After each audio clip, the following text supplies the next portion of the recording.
प्रेम पाटील म्हणजे नक्की कोण किंवा त्याचा इतिहास नक्की काय? सर्वात तरुण उद्योजक, यशस्वी किंवा करोडपती होण्याचा मान प्रेम पाटीलला का देतात? प्रेम पाटीलची एवढी दहशत तरी नक्की का? प्रेम पाटीलचा जन्म वाकलन इथे दहिसर मोरी शीळ फाटा रोड येथे झाला. त्याचे वडील सदाशिव पाटील व आई शशीबाई पाटील होते. तर त्याच्या जीवनाची सुरुवात म्हणजेच त्याचे वडील सदाशिव पाटील त्यांना 3 मुले. त्यातला सर्वात लहान म्हणजे प्रेम पाटील, तसेच त्याला एक मोठा भाऊ व एक मोठी बहीण.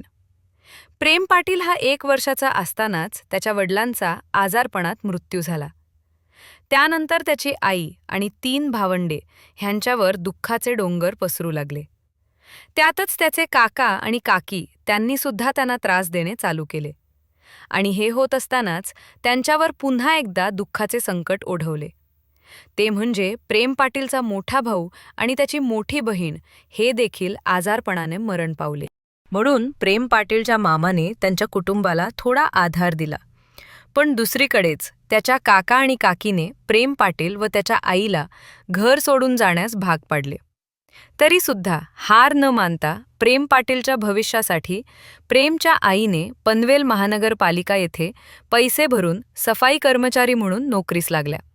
पण त्याच्या आईला रोज कळबोली येथे कामाला जावे लागत होते.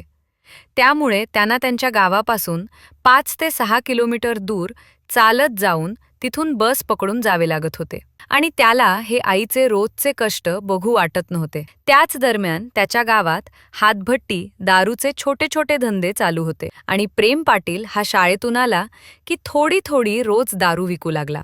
त्याचबरोबर प्रेम पाटील हा अभ्यासात हुशार सुद्धा होता. आणि त्याची आई त्याला नेहमी सांगायची की तुला बहीण भाऊ कोणी नाहीत, कोणी तुला आधार देणारे नाहीत, म्हणून तू खूप शिकून मोठा माणूस बन आणि चांगले मित्र देखील बनव जे तुला नेहमी साथ देतील.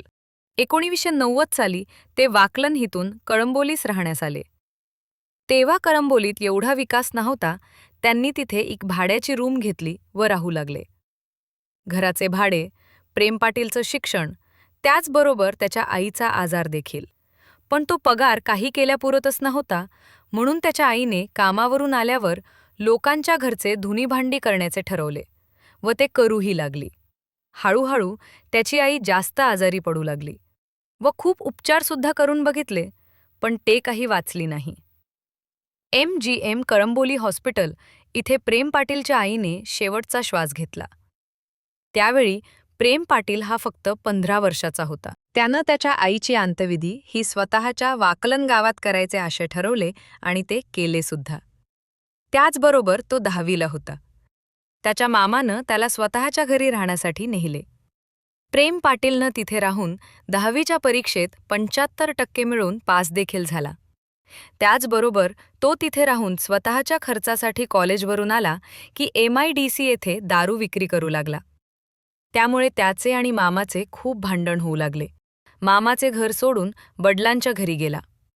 पण तिथे त्याला त्याचे पूर्ण घर तुटलेले दिसले. तरीसुद्धा हार न मानता दारू विकून त्याच्या आजीच्या मदतीनं त्याच्या वडिलांचे घर व्यवस्थित केले. आता पोट भरण्यासाठी काय करायचे म्हणून त्यानं छोटी दारूची हातभट्टी धंदा सुरू केला. हे करता करता त्याला त्याच्यातून चांगला नफा होऊ लागला. हा 11वी पास झाला आणि 17 वर्षाचा असताना त्याचे पहिले लग्न मोनाली नावाच्या मुलीसोबत झाले. लग्न झाल्यामुळे त्याने दारूचा धंदा बंद केला व रिक्षा चालवायला लागला. त्यातूनच त्याच्या काही गुंड व स्मगलर लोकांशी मैत्री झाली. हळूहळू रिक्षावरून घरी जाताना मित्रांबरोबर दारूचा व पार्ट्यांचा नाद लागला. त्यामुळे त्याच्या बायकोबरोबर त्याचे वाद होऊ लागले व त्याचबरोबर ती गर्भवती पण राहिली होती.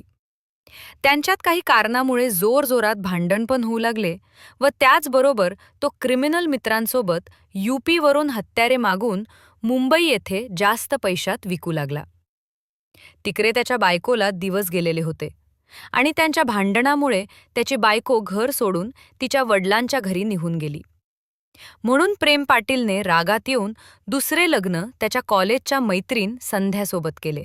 प्रेम पाटील हा त्याच्या दुसऱ्या बायकोसोबत कामोठे येथे राहू लागला. दुसरी बायको म्हणजेच संध्या हिने प्रेम पाटीलला इनलिगल धंद्यातून बाहेर काढून जमीन व्यवसायात उतरवले. म्हणून तो हळूहळू स्वतःच्या जमिनी विकत घेऊ लागला.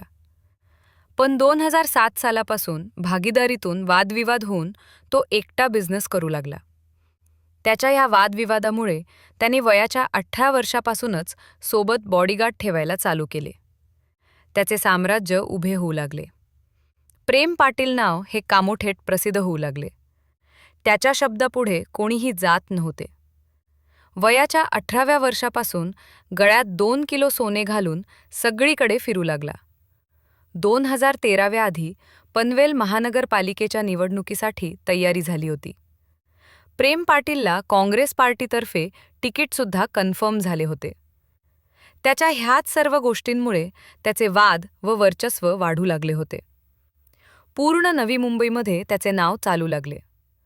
हळूहळू त्याच्या व्यवसायामुळे त्याची संपत्ती देखील वाढू लागली व त्याचबरोबर लक्झरी कार्स आणि 24 तास बॉडीगार्ड्स. आता तो स्वतःच्या बिल्डिंग्स निर्माण करू लागला आणि तो ह्या सर्व कामासोबतच समाजकाम देखील करायचा, म्हणजेच गोरगरिबांची मदत करणे व प्रत्येक कार्यात प्रत्येक ठिकाणी डोनेशन देणे. हळूहळू कामोठे, करंबोली, पनवेल या प्रत्येक ठिकाणी प्रेम पाटीलचे राजकीय पक्षाचे बॅनर लागू लागले. हे होत असतानाच स्थानिक गँगवारसुद्धा होऊ लागला. पण तरी तो थांबला नाही. प्रेम पाटीलवर पहिला गुन्हा हा नेरूळ पोलीस स्टेशनमध्ये जीवे मारण्याच्या प्रयत्नाचा झाला. त्याचा दुसरा गुन्हा हा 2013व्यामध्ये सिडको अधिकारी अतुल म्हात्रे याने प्लॉट क्लिअर करण्यासाठी प्रेम पाटीलला लाच मागितली म्हणून खून. हा गुन्हा पनवेल शहर पोलीस स्टेशन येथे नोंद झाला. म्हणून सिडको अधिकारी हत्यामध्ये प्रेम पाटीलला अरेस्ट केले गेले. त्यावेळी पूर्ण नवी मुंबईमध्ये प्रेम पाटीलचे राजकीय बॅनर्स प्रत्येक शहरात लागले होते. ते रात्रीच्या रात्री उतरवण्यात आले. फरार झाल्यानंतर काही दिवस प्रेम पाटील त्याच्या प्रेमिकेसोबत यूपीमध्ये होता.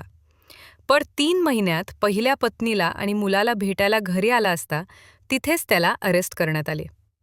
तो पुन्हा तलोजा कारागृहात आला तरीसुद्धा त्याचे शॉक कमी नाही झाले.